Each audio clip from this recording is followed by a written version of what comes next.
Assalamualaikum warahmatullahi wabarakatuh. Apa kabar sahabat Amirul Mukminin? Semoga semua dalam lindungan Allah Subhanahu wa Ta'ala. Konflik politik dan perebutan kekuasaan kerap kita jumpai dalam catatan peradaban manusia, tidak terkecuali dalam sejarah peradaban Islam.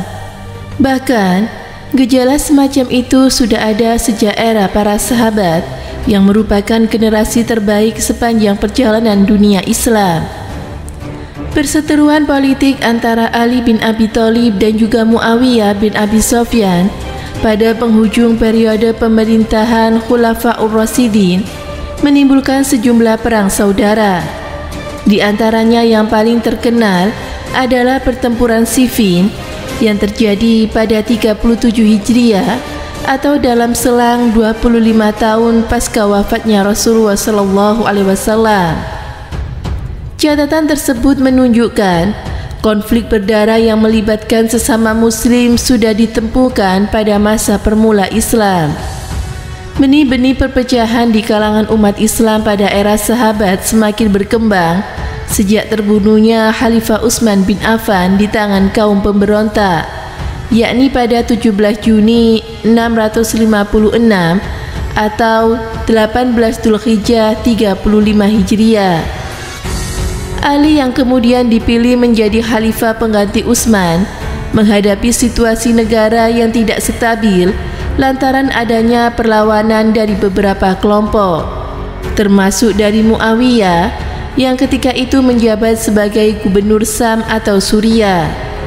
Muawiyah yang masih memiliki hubungan kekerabatan dengan Utsman menginginkan supaya pembunuh Utsman diadili. Namun Muawiyah menganggap Ali tidak memiliki niat untuk melakukan hal tersebut, sehingga gubernur Suriah itu pun memberontak terhadap sang khalifah. Menghadapi pemberontakan Muawiyah, langkah pertama yang diambil Ali adalah mencoba menyelesaikan masalah secara damai, yakni dengan mengirimkan utusannya ke Suriah. Proses negosiasi tersebut tidak membuahkan hasil, sehingga Ali pun memutuskan untuk memadamkan pemberontakan Muawiyah lewat jalan perang. Tulis pengamat sejarah Islam asal India, Akramullah Sheikh, dalam The Battle of Islam at Siffin. Untuk menghadapi Muawiyah, Khalifah Ali mengirim pasukan sebanyak 90.000 tentara ke Syam yang dibagi menjadi 7 unit sementara. Sementara Muawiyah yang didukung oleh 1.200.000 prajurit juga membagi pasukannya menjadi 7 kelompok. Ketika pasukan Ali dan Muawiyah bertemu di wilayah Siffin, kedua pihak langsung mengambil posisi siaga. Namun sebelum berperang, kedua kubu tersebut dulu mengirim utusannya masing-masing untuk melakukan perundingan dengan harapan pertempuran bisa dihindari. Ibnu Katsir dalam Al-Bidayah wal Nihayah menyebutkan, Abu Muslim beserta beberapa orang mendatangi Muawiyah dan mengatakan, "Apakah engkau menentang Ali?" Muawiyah lantas menjawab, "Tidak, demi Allah. Sesungguhnya aku benar-benar mengetahui bahwa dia lebih utama dariku dan lebih berhak memegang khalifah daripada aku.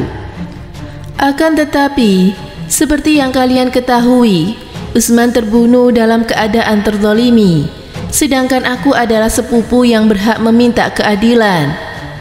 Katakan kepada Ali, serahkan para pembunuh Utsman kepadaku dan aku akan tunduk kepadanya." Namun, Ali tetap tidak mau mengabulkan permintaan Muawiyah tersebut atas pertimbangan kemaslahatan. Negosiasi kembali menuaikan jalan buntu, sehingga perang pun tak terelakkan lagi. Kontak senjata yang paling sengit antara kubu Ali dan Muawiyah berlangsung di tepi sungai Furat selama 3 hari, yakni dari 26 sampai 28 Juli 657 atau 9 sampai 10 Safar 37 Hijriah. Pertempuran inilah yang kemudian hari dikenal dengan Perang Siffin. Sejumlah sahabat yang memimpin pasukan di pihak Ali antara lain adalah Malik al-Astar, Abdullah ibnu Abbas, Ammar bin Yasir, dan Kuzaimah bin Sabit. Sementara pasukan Muawiyah diperkuat oleh Ammar bin As dan Walid bin Uqbah. Pertempuran sengit yang berkecamuk sepanjang hari menyebabkan banyaknya korban yang berjatuhan di kedua belah pihak, terutama di kubu Muawiyah. Kendati demikian, Ali juga kehilangan beberapa sahabat terkemuka Rasulullah yang ikut mendukungnya dalam perang tersebut. Di antara mereka adalah Hashim bin Utbah dan Ammar bin Yasir. Riwayat mengenai jumlah pasukan yang terbunuh di kedua pihak berbeda satu sama lain.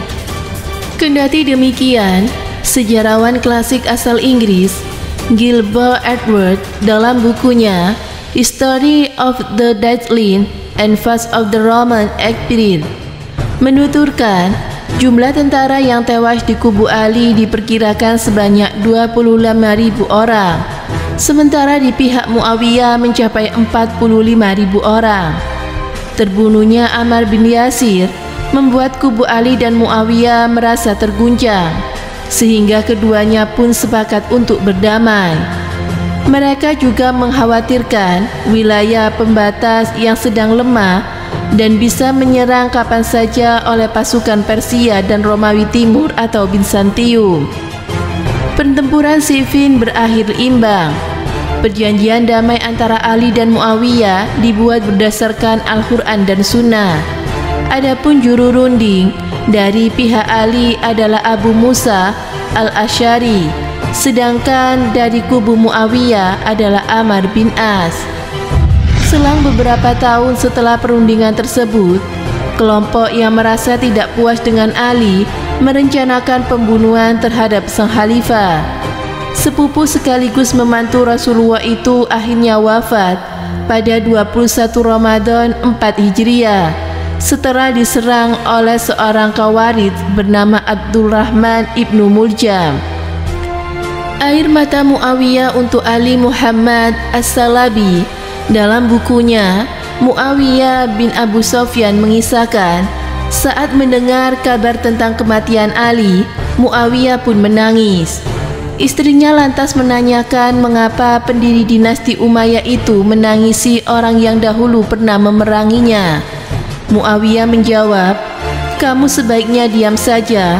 Kamu tidak mengetahui berapa banyak manusia kehilangan keutamaan, fikih dan juga ilmu karena kematian Ali." Sementara kematian Ali bin Abi Thalib, kekuasaan khalifah diberikan kepada putra tertua Ali, yakni Hasan. Namun perseteruan antara keluarga Muawiyah dan Ali ternyata kembali berlanjut. Hasan hanya memerintah beberapa bulan sebelum akhirnya ia membuat perjanjian damai dan menyerahkan kekhalifahan kepada Muawiyah pada 661. Sejak itulah Bani Umayyah resmi menguasai peradaban Islam. Semoga dari kisah ini kita bisa mengambil hikmah dan pelajarannya. Semoga bermanfaat. Wallahu a'lam bishawab.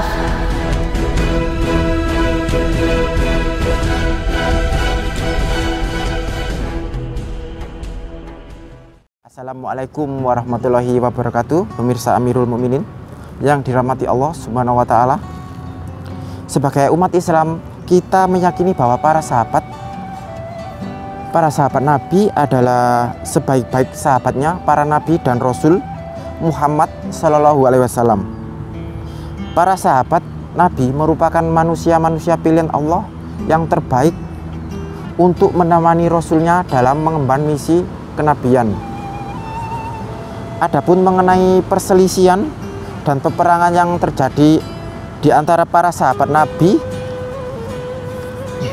jalan yang terbaik adalah tidak membahas dan memperpanjang perdebatan masalah tersebut.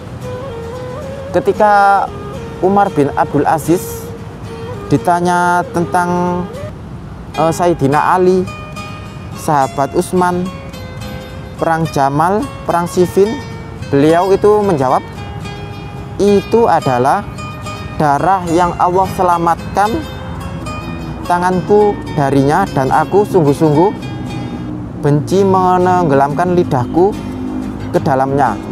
Maksudnya adalah mencari-cari kesalahan para sahabat Nabi. Rasulullah SAW dalam hadis juga mengatakan larangan untuk mencela sahabat beliau. Kita tidak meyakini bahwa para sahabat Nabi itu terbebas dari segala dosa, karena yang masum atau dijaga Allah dari dosa hanya Nabi Shallallahu Alaihi Wasallam. Tetapi kelebihan dan keutamaan para sahabat dalam beribadah dan berjuang di jalan Allah menyebabkan Allah mengampuni dosa-dosa mereka. Karena itu umat Islam harus bersikap hati-hati dan waspada terhadap mereka yang ingin memunculkan keraguan terhadap para sahabat Rasulullah ini. Karena Allah telah menyebut mereka dalam Al-Quran sebagai sebaik-baik umat, dan Rasulnya telah menyebut mereka sebagai ahli surga yang dosanya telah diampuni Allah Subhanahu wa Ta'ala. Semoga memberi manfaat. Wassalamualaikum warahmatullahi wabarakatuh.